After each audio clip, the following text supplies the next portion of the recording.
saya ingin menampilkan konten Pandir Tanjung yang dimana saya mengunjungi tempat situs budaya di Kuala Kapuas, yaitu bernama Batu Buhai yang berada di Desa Asam di Kecamatan Kapuas Hilir, Kabupaten Kapuas. Nah, di sini lebih lengkapnya kisah tempat wisata sejarah Batu Buhai ini nanti saya tampilkan video yang dikisahkan oleh Bapak Ipil Umagat. Semoga kawan-kawan bisa menyaksikan video sampai habis dan tonton terus di channel Ikmaleo.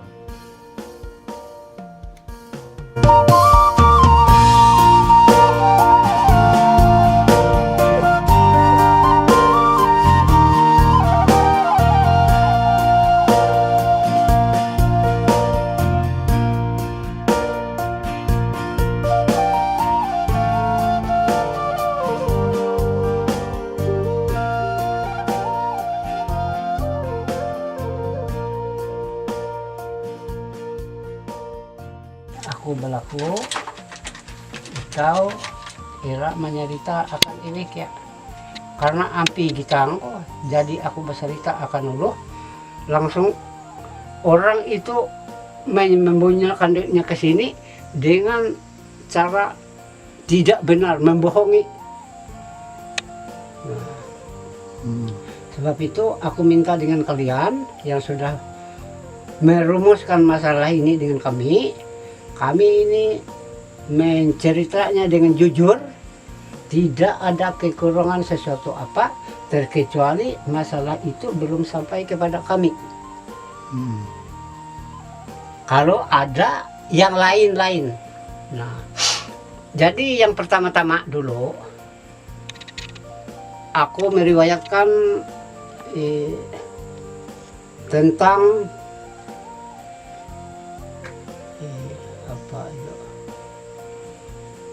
Cerita pertama apa? Berita pertama yaitu berkenaan dengan Batago. Cuma dari kami ini tidak tahu siapa yang penunggu asalnya dan apa keterangan, kami tidak tahu. Jadi keterangan yang pertama yang kami dapati dari nenek moyang kami, orang Bahari, dan perjalanan mereka yang dari Sungai Tatas kemarin kami tidak mengikuti. Jadi yang kami tahu, yang turun-temurun dari nenek moyang kami, bahwa orang dari dari Batago, satu Patih Rumbi, dua Patih Rumbi itu tinggalnya di Batago. Saudaranya yang kedua yaitu Patih Sampal. Patih Sampal ini tinggalnya di Bisiri. Di darat sana ada kota Patih Rumbi ini, yaitu anaknya Patih Sampal. Patih Rumbi, Patih Sampal. Dan yang ketiga yaitu Patih Muhur. Patih Muhur ini anaknya itu Raja Banjar, yang disebut Raja Maruhum. Nah, Raja Maruhum itu berubah Islam karena datang Islam dari Demak tahun 1526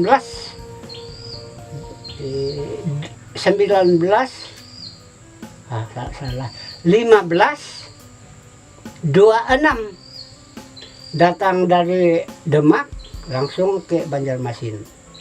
Jadi bapak di Banjarmasin merasa Islam itu sangat penting baginya, maka dia langsung berubah berislam mulai tahun 1526 dia berubah menjadi Islam. Sudah itu Patih Muhur, Patih Dadar yaitu ke Kutai, ke daerah Tanggarong, yaitu jadi Raja Sultan Kutai. Jadi sebenarnya itu orang saudara.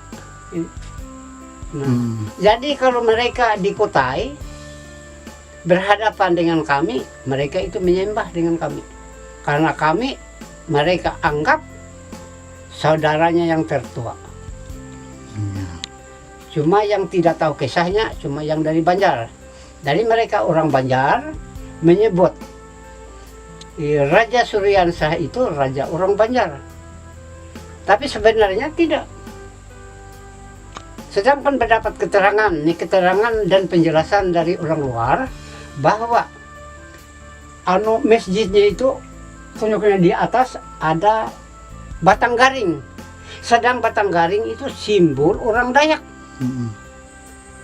Tambah lagi dia itu anak dari orang Dayak. Kan anak Patimuhur. Patimuhur ini saudara Pati Sampal. Saudara satu ibu, satu bapak. Dengan Pati Rumbih begitu juga. Sedangkan istri dari Sultan Suryansah ini anak dari Pati Rumbih. Siapa namanya itu? Pati apa? Jang Lawai kan rasanya. Yang menjadi istri ini. Nah, jadi buhay ini yang mendapat batu buhay itu tandang tadi. Tandang ini melenyapkan seluruh malapetaka, malabahaya yang membuat kekacauan, kerisuhan di daerah Kalimantan ini lenyap oleh tandang. Cuma di mana tempat ini tandanglah yang memberesnya dengan adanya batu buhay. Nah, yaitu batu yang itu. Nah, jadi mereka berdua ini melenyapkan segala kekacauan, keapakan itu ini dan seterusnya. Nah, langsung setelah lenyap, berhubung pelenyapan masalah itu berkenaan dengan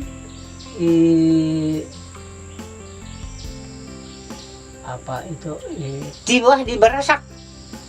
Di Barasak itu tidak ada satu yang hidup, semua mati karena mereka di sana berkelahi. Nah, salahnya perkelahian mereka itu karena dulu itu dari anak-anak yang di luar bersabung itu yang disebut kami itu orang Dayak yang tanpa rusau itu. Sabung tanpa rusau. Nah, begitu. Jadi pas terlalu cek yang ini mati aja, mati kamu punya, mati. Nah, karena mati ini mereka di betang tadi, di tempat tadi mendengar anaknya mati, menyangka betul-betul anaknya mati. Orang mabuk, ya hendak kenal lagi, ambil parang, malumlah di tempat itu, ya segala parang, segala apa lengkap. Jadi mereka tuh berkelahi ya. Nah, habis mati, jadi tinggal yang dua sisanya, satu tua dan satu cucunya. Kalau begini bilangnya, kita dua ini lari aja dari sini. Nah, jadi mereka berdua itu ya tahu itu kisahnya dahulu. Itu sekitar 500 tahun mungkin lebih. Nah, mereka itu dua lari menurunkan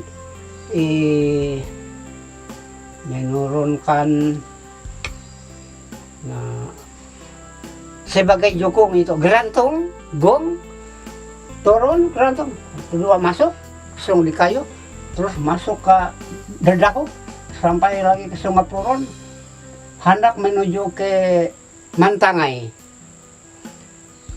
Mereka itu belum keluar dari sungai itu, langsung mereka ini bersaluh tadi, langsung jadi buaya. Nah, jadi buaya di situ orang dari ini juga. Nah, jadi buaya di daerah Sungai Mantangai itu sangat jaya, sangat sakti. Nah, sudah itu berkenan dengan ini lagi, batu buhay ini tersebut kisah bahwa Datuk Buhay ini ya memang orang gaib yang jaya sakti. Dengan adanya penyang yang didapati oleh Datuk Buhay, itu penyang Darungiri tadi, yang sekarang masih ada tinggal di Sungai Pasah. Nah, itu yang dibawa pakai untuk berperang. Mendengar kabar bahwa dari itu datang lagi pengacau, yaitu langsung singgah di Sungai Lebo berseberangan dengan Sungai Tatas.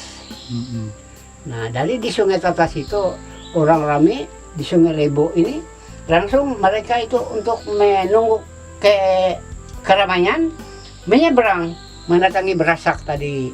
Di Berasak ini mereka main judi, cukup apa saja yang ada di situ.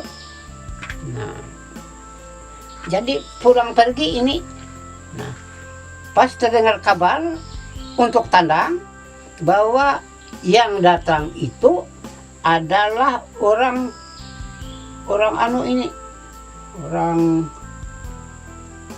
yang mau mematikan Tandang. Bilang Tandang, ya kita datang aja dengan riwayatnya dengan Dato ini ke tempat sana supaya kita jelas bagaimana.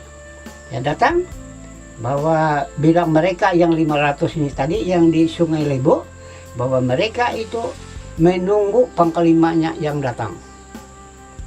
Tunggu di situ, pas belum datang Tandang bilang Tandang, benar kalian ini yang hendak matikan Tandang, benar bilangnya.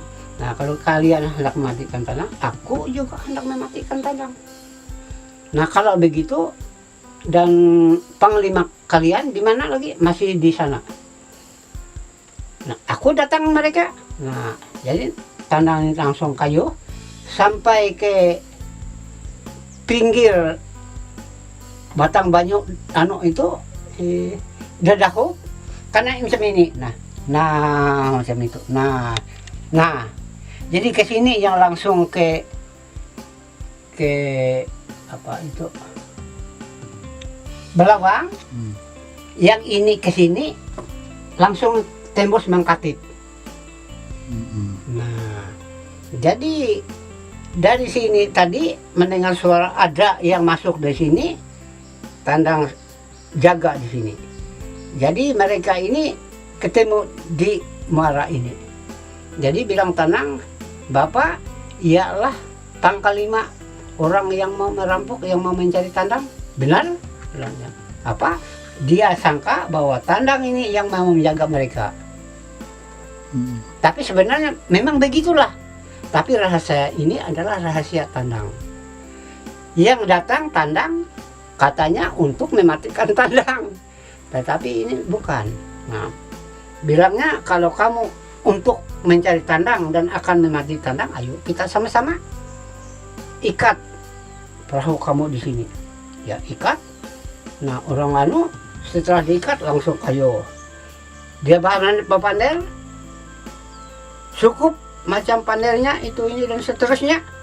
Maka Tandang yang ada di sini tadi melihat dia lelah, langsung dia cabut itu Tamiang, cabut Tamiang, ditusuk ini tuh kena matanya, gerakan matanya menjamborai darahnya, belang ditataknya, cabut di mandau, tataknya langsung diandaknya di jokungnya. Apa kita ini datang ke sana atau kalian mau berhadapan dengan aku lagi? Bilangnya ampun pak, kami ini menyaksinya sendiri bahwa Bapak itu adalah Tandang yang sebenarnya. Nah, jadi Tandang Bapak ini yang benar-benar Tandang yang dicari untuk membunuh. Tapi berkebetulan Tandang dulu yang membunuh kami. Nah, jadi ampun Pak, baik kita ke sana supaya di sana tidak menunggu kita. Nah, ya langsung dia ke Sungai Lebo, melihat di muka ini tadi, waduh ramai manusia. Datang, Tandang naik. Nah, kalian yang bilang tadi yang mencari Tandang, Tandang itu adalah aku ini. Dan kepala pangkalima kalian itu di jokungku itu. Apa benar itu Tandang? Nah, jadi kalau dilihat dan ditanyai memang benar ini dan dilihat mereka benar. Naik lagi Tandang, apa? Kita ini mau bertarung atau bagaimana? Kalau kita mau bertarung ya silahkan, sedia aja, siap. Aku ini naik, ya dengan mandaunya mereka itu langsung minta ampun. Jangan bilangnya, sudah aja cukup. Kami tidak akan menganukan masalah ini lagi. Nah, Langsung kalau begitu pulang aja, kepala ini ku bawa. Aku tidak menyerah kepala panglima kalian ini. Kalian pulang. Masalah ini titik hingga di sini, jangan sampai terjadi sesuatu yang bukan lagi. Bilang Tandang. Ya, Tandang pulang, singgah lagi di tempat ini, melihat kalau ada keluarga yang ini tadi. Sekalinya lihat masih banyak di sini sedang main. Bilang Tandang, kalian pulang aja. Itu di sebelah sudah pulang mulai. Kalian pulang karena itu di jukung saya itu adalah pangkal 5 kalian. Telah terjadi tadi dengan kepala kalian yang ada di seberang. Kalian berjanji dan pulang dan tidak akan mengadakan yang macam-macam lagi. Nah, singkat kata, 1 bulan habis itu sekalinya mereka itu membuat pengaduan untuk raja, karena tidak ada yang lebih berkuasa di Banjarmasin adalah raja. Raja yang berada itu Raja Marhum tadi. Raja Marhum tadi udah masuk Islam tanggal 1526, dia berubah menjadi Islam dan dia masuk Islam. Nah, jadi di sanalah tempatnya itu melihat macam itu, bahwa yang mengadu itu ialah dari maling begal tadi, yang dikadunya itu adalah Tandang. Tandang itu pembunuh mereka. Tidak ada yang banyak dibunuhnya, cuma 1 aja, yaitu kepala kita, raja kita. Nah, jadi mengharap dengan kita semua supaya masalah ini, tapi kami sebagai rakyat keberatan, minta dituntut sepanjang peraturan, karena Tandang ini betul tidak banyak yang membunuh, cuma 12 orang di Muara Besiri, dan ini 1 orang di muka sana di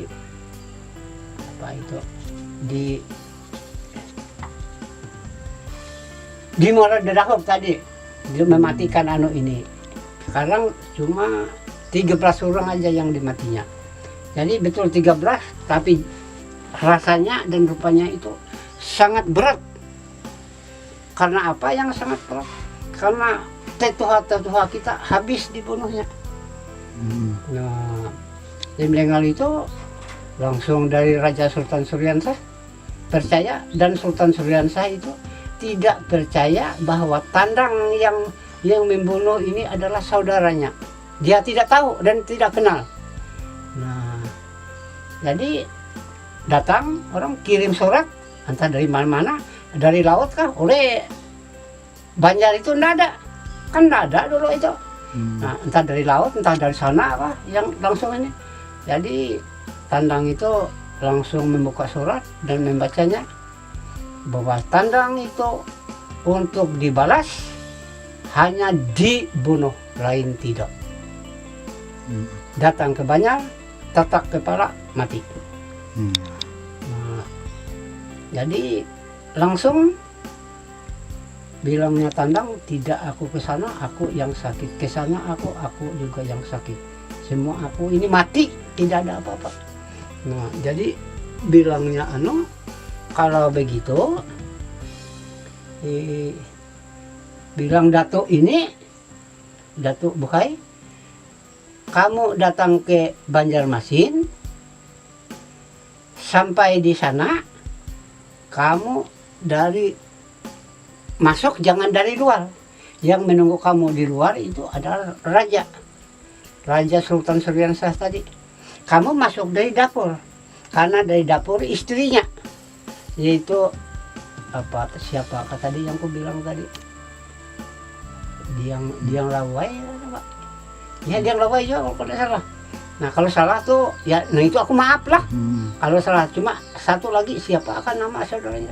Jadi dia itu adalah istri dari ini. Jadi bilangnya, bagaimana Tandang, maka kamu ada ke sini. Langsung Tandang membuka ini, Bu, kamu adalah saudara aku, bilangnya. dengan yang anu sana, saudara kamu bacanya bahwa tandang itu harus menjalan hukuman beti, bilangnya situ. Hukuman beti itu hukuman mati. Nah, jadi bilangnya kamu pulang aja, tunggu di sana di muka. Nah, kamu tunggu, jangan kamu pulang, jangan kamu kemana-mana, kamu tinggal di situ, tunggu kabar dari aku. Nanti aku yang ngomong dengan raja. Bila raja tetap menjalankan menurut suratnya, kami berdua berkelahi. Karena aku dan kamu saudara, kamu dengan dia saudara, aku dengan dia saudara, tambah lagi suami aku. Berarti ini permainan dalam kita saudara. Saudara-saudara yang disuruh orang untuk berkelahi. Nah, jadi dia masuk keluar. Pak bilangnya, yang Bapak tunggu ini siapa? Yang aku tunggu tidak ada lain adalah menunggu tandang. Ini surat kok. Baca suratnya. Persis surat yang dia pingkut ini sama dengan surat yang diberi tandang tadi untuk dia.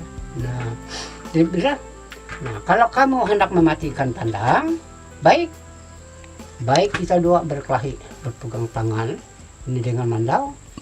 Nah, bagaimana? Maka macam ini tandang itu adalah. Ya, sekian dulu video Pandai Tanjung dari saya. Semoga bermanfaat untuk kawan-kawan semua. Dan saya mohon maaf apabila videonya ya gitulah. Karena di tempat lokasi kemarin saya tidak mempersiapkan memori yang banyak, jadinya ada hasilnya yang terpotong-potong. Baik, gitu saja. Dan ingat, like bila suka video ini dan dislike bila tidak suka video ini. Dan jangan lupa di subscribe. Terima kasih.